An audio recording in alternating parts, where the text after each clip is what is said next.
यह है एक बेवफा की कहानी। आप सुनोगे तो आपकी आंखों में आंसू आ जाएंगे। जिंदगी की दास्तान ऐस के नाम। हाँ, छोटा था जब मैं शौक से शायरी करता था। अपने दिमाग से सोचकर दिल से शायरी लिखता था। ना किसी को चाहता था और ना किसी को आजमाता था। सारी जिंदगी शायरी लिखकर मैं हर फनकार को देता था। कुछ वक्त बाद मेरे शायरी पर नंबर था और उस नंबर पर किसी ने कॉल की और कहने लगी, आपकी शायरी बहुत अच्छी है। शायरी पसंद कर ली उसने। हर वक्त फ़ोन करके बात करती थी। मैंने तो बहुत रोका कि ना सता मुझे, लेकिन वो नहीं मानती थी। बस आप ऐसे दोस्ती करो, यही बात कहा करती थी। चलते चलते हम दोनों की दोस्ती बन गई और मैं अपनी दिल की हर बात उससे शेयर करता था। वो मेरी शायरी का सबब पूछती थी और मैं हंसकर बात टाल देता था। और वो मुझे कहने लगी कि शायरी छोड़ दो शोबान। मैंने कहा क्यों? उसने कहा मेरा हुक्म है, और बोलने लगी प्लीज़ मेरे खातिर। मैंने कहा कि ये एक ही शायरी तो है मेरी ज़िंदगी में, उसके सिवा कोई नहीं। इसने कहा कि मैं तेरे साथ हूँ पक्का। उसने प्रॉमिस किया और मुझे आई लव यू कर फ़ोन काट लिया। हर दम में मुस्कुराता था। मैंने शायरी छोड़ दी क्योंकि ऐसे मोहब्बत करता था। फिर वो हर वक्त रात 11 बजे से लेकर सुबह 5 बजे तक मुझसे बात करती थी। शोबान से मीठी मीठी बातें सुनाती थी, प्यार से बुलाती थी। मेरे ऊपर कोई मजाक करके मुझे चिढ़ा के खुद बहुत हंसती थी। अगर उससे मुझसे बात ना होती तो सारी रात ना सोता था। कभी उसने मुझे प्यार में कसम नहीं दी। अगर किसी बात पर मैं कसम उठाता तो ऐसे मुझे लड़ता था। अपनी इसी अदा पर मुझे मारती थी। बस यार, खुशियों के दिन कैसे चले गए कोई पता नहीं चला।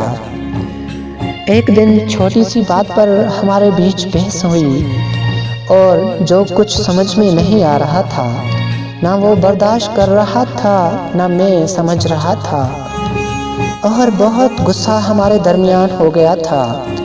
एक माह राब्ता बंद हो गया था और हमेशा प्यार देने वाला मुझे कहने लगा था कि शोबान, अब मुझे तुमसे नफ़रत हो रही है।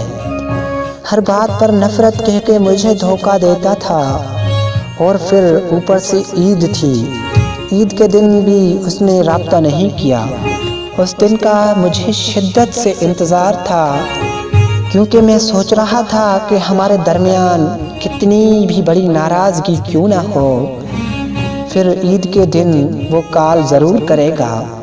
लेकिन उसने मेरी यकीन तोड़ दी क्योंकि कहते हैं दर्द चाहे कितना भी बड़ा क्यों ना हो, किसी से बयान मत करना।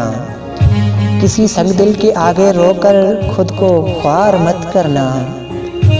और जाओ अगर किसी महफिल में तो खुद को गरीब मत करना। आई खुशी आपके जीवन में तो किसी हम सफ़र को शोबान शुमार मत करना। ये आकर ज़िंदगी में मोहब्बत का ढोंग रजात कर, इस तरह मोहब्बत का नाम बदनाम शोबान मत करना। आप जैसे हो वैसे ही सही, अपनी औकात सरियाम नीलाम मत करना। कहीं अगर देखो किसी जानवर को बेबस शोबान, तो यार प्लीज़ उसे इंसान मत करना। तो ईद के दिन भी उसने कॉल नहीं की। उस दिन के बाद मैंने इंतज़ार 10 दिन तक किया, लेकिन उसने कॉल नहीं की और मेरा नंबर ब्लॉक लिस्ट में लगा दिया। और इत्तेफाक से उसी की एक दोस्त का नंबर मेरे पास था। मैंने बड़ी मिन्नतें की कि प्लीज़ मेरा ये एक काम करो, इसको फ़ोन करके मेरा नंबर ब्लॉक लिस्ट से निकालो। नंबर ब्लॉक लिस्ट से निकलवाया था और राब्ता कर रहा था, और फिर उसका रवैया ठीक नहीं था। किसी छोटी बात पर खफा खफा हो जाता था और कहता, मैं तुमसे नफरत करती हूँ। शायद नफरत से एक दिन बात करती थी और 4 दिन इंतज़ार करवाती थी। उस तरह मेरी खुशियाँ चली गई, जबकि उसकी परवाह ना होती थी। लेकिन उसकी बातों में ऐसे आ गया था कि एक लम्हा भी उसे नहीं भूल पा रहा था और सोच रहा था कि मैंने तो अपना सब कुछ छोड़ दिया। अगर ऐसने मुझे छोड़ा तो मैं मर जाऊंगा। और वो कभी वीडियो कॉल पे बात करती थी तो कभी वॉइस पर बात करती थी, और वो कभी मुझे रुलाती थी तो कभी हंसाती थी। नफरत की बातें करती थी और मैं अपने रिश्ते को बचाने के लिए चुपचाप रहता था। और उसने धीरे धीरे से बात करना छोड़ दी। फिर एक दिन कॉल की और कहने लगी, कल को काम है जी, बात नहीं कर सकूंगी, इसलिए आज एक काम करते हैं, आज रात आपसे बात करने में गुजारूंगी। कभी कभी खुश होती थी, कभी मेरा दामन खुशियों से भर देती थी। मेरे लिए एक छोटी शायरी लिखती थी और कहने लगी, आज एक काम करते हैं, तेरे खातिर अपनी नींद खराब करते हैं। आज एक काम करते हैं, तेरे खातिर अपनी नींद खराब करते हैं। आज पूरी रात आपसे बात करते हैं, वैसे भी कल को काम पे जाना है, इसलिए आपसे शायरी बयान करते हैं। परसों रात बात नहीं कर सकूंगी क्योंकि काम के मारे फ़ोन ऑफ करके आराम करेंगे। इसके बाद 3 दिन के बाद फ़ोन काट ली उसने और तो कहने लगी कि आज के बाद मैं आपसे बात नहीं कर सकती, मैं अपना रिश्ता हमेशा के लिए तोड़ जा रही हूँ। मैंने कहा क्या गलती हुई मुझसे? तो कहने लगी कि गलती तुमसे नहीं शोबान, हमसे हुई है, जो तुमसे हम प्यार करते थे। अब हम तुमसे प्यार नहीं नफरत करते हैं, सिर्फ नफरत। मैंने कहा कि ये सब क्या था, वो शायरी, वो मीठी बातें, वो प्यार, वो वादे, वो इकरार, क्या ये भूल गई? कहने लगी, नहीं, ये सब एक मजाक था, एक छोटा सा मजाक था। और उसने ओके करके फ़ोन काट लिया। मेरे 2 सालों की मोहब्बत उसने एक पल में भुला दी।